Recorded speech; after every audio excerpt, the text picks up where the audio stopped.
అర్చక వ్యవస్థ మీద, సనాతన ధర్మం మీద, హిందూ ధర్మం మీద కృష్ణమాదిగ గారు చేసిన వ్యాఖ్యల్ని యావత్ బ్రాహ్మణ సమాజం తీవ్రంగా ఖండిస్తూ, వారికి అవగాహన లేని విషయాలు కొన్ని వారికి మీడియా సమావేశం ద్వారా చెప్పదలుచుకున్నాం. వారు త్రేతాయుగం నాటి చర్చ తీసుకురావటం జరిగింది. రాముడు రావణాసురుడితో యుద్ధం చేసినప్పుడు వానరులు సాయం చేశారు, వానరులు అడవిలో ఉంటారు కాబట్టి వారు ఆదివాసులని. అసలు త్రేతాయుగంలో కుల వ్యవస్థ అనేదే లేదు. ఇది వారు తెలుసుకోవాల్సిన ఆవశ్యకత ఎంతో ఉంది. అదేవిధంగా జామవంతుడు కుమార్తెని కృష్ణుడు చేసుకున్నాడు కాబట్టి పెళ్ళి, కృష్ణుడు మా బావగారు అవుతారన్నాడు. కృష్ణుడు ఒకటే మాట అన్నాడు, దేవతలు మంత్రం ఆధీనంలో ఉంటుంది, మంత్రం బ్రాహ్మణ ఆధీనంలో ఉంటుంది అని చెప్పి బ్రాహ్మణ కాళ్ళు గడిగి నీళ్లు చల్లుకున్న వ్యక్తి శ్రీకృష్ణుడు. అటువంటి గౌరవం దేవతలు బ్రాహ్మణులకు ఇచ్చారు. ఇది కూడా మీరు తెలుసుకోవాల్సిన అవసరం ఉంది. ఇంకొక విషయం, ముఖ్య విషయం నాకు అర్థం కానిది ఏంటంటే, చాలా వివక్షకి గురైన మాదిగ సామాజిక వర్గాల్లో మీరు ఎంఆర్పిఎస్ ద్వారా పోరాటం చేసి మాదిగల గురించి మీ జీవితం అంతా ఉద్యమాలు చేసి, మీ ఉద్యమంలో మీరు చేసే ఉద్యమాల్లో మీరు మా దగ్గరకు వచ్చి మేము మీకు ఆర్థిక సహాయం చేసిన విషయం మర్చిపోయారా అనేది ఒకసారి మిమ్మల్ని మీకు గుర్తు చేస్తున్నాను. అదేవిధంగా మొన్న 1,00,000 డప్పులను పెట్టారు మీరు ఒక ప్రోగ్రాము, దానికి కూడా డప్పులు తీసుకొచ్చి ఇదే ప్రెస్ క్లబ్లో ఇచ్చింది కూడా మా బ్రాహ్మణ ప్రముఖులే మీకు. ఇవన్నీ కూడా మర్చిపోయి బ్రాహ్మణుల మీద దేశ ఇచ్చి మాట్లాడటం మంచిది కాదని మా సలహా. అదేవిధంగా బ్రాహ్మణ సమాజం కూడా 90% ఫైనాన్షియల్గా చాలా ఆర్థికంగా వెనకబడి ఉన్నది. ఇప్పుడు మీరెట్లయితే వెనకబడి ఉన్నారో బ్రాహ్మణ సమాజం కూడా వెనకబడి ఉంది. మనం కలిసి ఆర్థిక పరిస్థితులు బాగున్న వర్గాలతో మనం కలిసి పోట్లాడదామా, లేకపోతే మనం అనుకొని విడిపోదామా? ఇది ఒకసారి మీరు ఆలోచించాలి. ఎందుకంటే బ్రాహ్మణులు జ్ఞానం, ధర్మం, త్యాగం, సేవ, ఈ 4 విషయాల మీదే బ్రాహ్మణ్యం నడుస్తూ ఉంటుంది. వేల ఎకరాలు, వేలాది కోట్లు మొత్తం పోగొట్టుకొని సమాజం కోసం త్యాగం చేసి సేవ చేసి బ్రాహ్మణులు ఉన్నారనే పరిస్థితి మీరు తెలుసుకోవాల్సిన అవసరం ఉంది. ఇప్పుడు మీరు మాట్లాడిన దాన్ని బట్టి మొన్న సనాతన ధర్మం మీద, హైందవ ధర్మం మీద వ్యతిరేకంగా మాట్లాడినట్టే.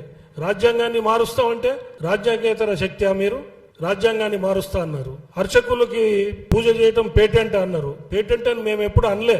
కానీ ఇప్పుడు బ్రాహ్మణ సమాజంలో, బ్రాహ్మణ్యంలో మేము పేటెంట్ రైట్ కావాలి, మాకు అర్చకత్వం కులవృత్తిగా చెయ్యాలి అని చెప్పేసి మేమందరం డిమాండ్ చేసే పరిస్థితిని మీరు క్రియేట్ చేస్తున్నారు.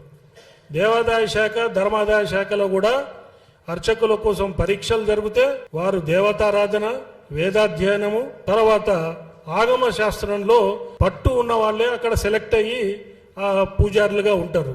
దానికి బ్రాహ్మలే అటెండ్ కావాలని చెప్పి ధర్మాదాయ శాఖ కూడా చెప్పదు. ఎవరికి తెలివి, జ్ఞానము, స్పష్టత, వాక్శుద్ధి ఉంటుందో వాళ్ళు సెలెక్ట్ అయ్యి వస్తారు. మీ ఇంట్లో మంచి అయినా, మీ ఇంట్లో చెడైనా కావాల్సింది మేము అన్ని కార్యక్రమాల్లో ఉంటాం. మీతో సహపంక్తి భోజనాలు చేయడానికి రెడీగా ఉన్నాం. అందుకని దయచేసి గౌరవించి బ్రాహ్మణుల్ని కించపరిచే విధంగా మీరు మాట్లాడకూడదు. మీరు దళిత క్రైస్తవులుగా మారిన వాళ్ళకి ఎస్సీలుగా ఉండే రిజర్వేషన్ రాకూడదు అని సుప్రీంకోర్టు ఆఫ్ ఇండియా జడ్జిమెంట్ ఇస్తే దానికి వ్యతిరేకంగా మాట్లాడారు. అంటే మీరే మాదిగ వర్గానికి అన్యాయం చేస్తున్నట్టుగా మాట్లాడినట్టు నాకు కనబడ్డది. అదేవిధంగా సనాతన ధర్మం, హైందవ ధర్మము, మీరు ఏ పార్టీ నుంచి అయితే వచ్చారో, ఏ పార్టీ ద్వారా పద్మశ్రీ తెచ్చుకున్నారో ఆ పార్టీకి కూడా మీరు వ్యతిరేకంగా మాట్లాడినట్టుగా నాకు కనబడ్డది. అదేవిధంగా దళిత క్రైస్తవులు వాళ్ళు ఎస్సీల రిజర్వేషన్లు తీసుకుంటున్నారు, బీసీ కింద వస్తారు, బీసీ రిజర్వేషన్లు తీసుకుంటున్నారు. మరి వారు మైనారిటీలుగా ఉండి ఆ రిజర్వేషన్లు కూడా తీసుకుంటున్నారు. అంటే మీరు మీ కుల ద్రోహం చేస్తున్నారు, పార్టీకి ద్రోహం చేస్తున్నారు, అట్లనే బీసీలకు కూడా ద్రోహం చేస్తున్నారు. ఇవి కొంచెం అవగాహన పెట్టుకొని మీరు మాట్లాడితే బాగుంటుంది. అదేవిధంగా ధూపదీప నైవేద్యం స్కీమ్ ఉంది అర్చక వ్యవస్థలో. దాంట్లో మీరు చూస్తే దాదాపుగా 26 కులాలు, ఎస్సీలు, ఎస్టీలు, బీసీలు 26 కులాలు దాంట్లో గ్రామ దేవతల పూజలు అవన్నీ చేస్తున్నారు. మీరు అర్చకులు పేటెంట్ రైటు, బ్రాహ్మణులకే పేటెంట్ రైట్ అంటే మరి ఈ విషయం మీకు తెలియదా? లేదా తెలిసే కావాలని మాట్లాడుతున్నారా? దీని వెనక ఏదైనా కుట్ర దాగి ఉందా? ఇవన్నీ కూడా ఆలోచించాల్సిన పరిస్థితి ఈరోజు ఉంది. అదేవిధంగా ఇంతకుముందు ఒక సినిమా యాక్టరు బ్రాహ్మణుల గురించి ఇట్లనే మాట్లాడి ఆయన కూడా పద్మశ్రీ అవార్డు, చివరికి ఆయన పద్మశ్రీ అవార్డు పోయే పరిస్థితి అయ్యి చివరికి క్షమాపణలు చెప్పి చంపలేసుకొని వెనక్కిపోయిన పరిస్థితి మీరు అందరు చూశారు. ఆ పరిస్థితి మీకు రావాలని మేము కోరుకోవట్లేదు. ఇప్పటిదాకా మీరు మాకు సహకారం అందించారు, అట్లనే ఉండాలనేది మా ఆకాంక్ష. అదేవిధంగా మీరు పద్మశ్రీ అవార్డుగా మీరు ఉన్నప్పుడు రాజ్యాంగ వ్యతిరేకంగా మాట్లాడడం తగదు.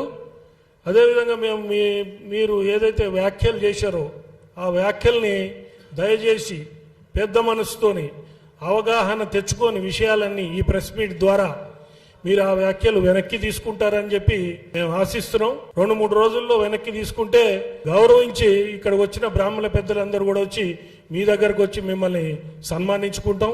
అదేవిధంగా మీరు వ్యాఖ్యలు వెనక్కి తీసుకోకుండా మొండిగా అవగాహన లేకుండా రాజ్యాంగేతర శక్తిగా మాట్లాడితే మాత్రం బ్రాహ్మణులు ఈరోజు ఐక్యమత్యం వచ్చింది. బ్రాహ్మణ సంఘాలన్నీ కలిసి ఈ భాషను ఒక వ్యవస్థను పెట్టుకున్నాయి.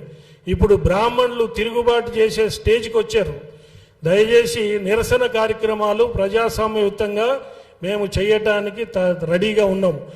ఒకవేళ మీరు వ్యాఖ్యలు వెనక్కి తీసుకోకపోతే బ్రాహ్మణులు లోకా సమస్త సుఖినో భవంతు, మీరు 100 బతకండి, సంతోషంగా ఉండండి, దీవించే బ్రాహ్మణ్యంలో ఒక మూలన పరశురాముడి అంశ కూడా ఉంటుంది. ఆ అంశాన్ని బయటికి తీసుకొచ్చి మీ కులము దెబ్బతినుంది, మా కులం దెబ్బతినుంది, మనం పొట్లాడాల్సింది ఎవరితోని అది ఆలోచించుకొని దయచేసి ఈ వ్యాఖ్యలు వెనక్కి తీసుకుంటారని చెప్పి ఈ పత్రికా ముఖంగా నేను మిమ్మల్ని ఒక రకంగా రిక్వెస్ట్ చేస్తూ మీరు మా గౌరవాన్ని మీ గౌరవాన్ని నిలబెడతారని ఆశిస్తూ ముగిస్తున్నాను. జై హింద్.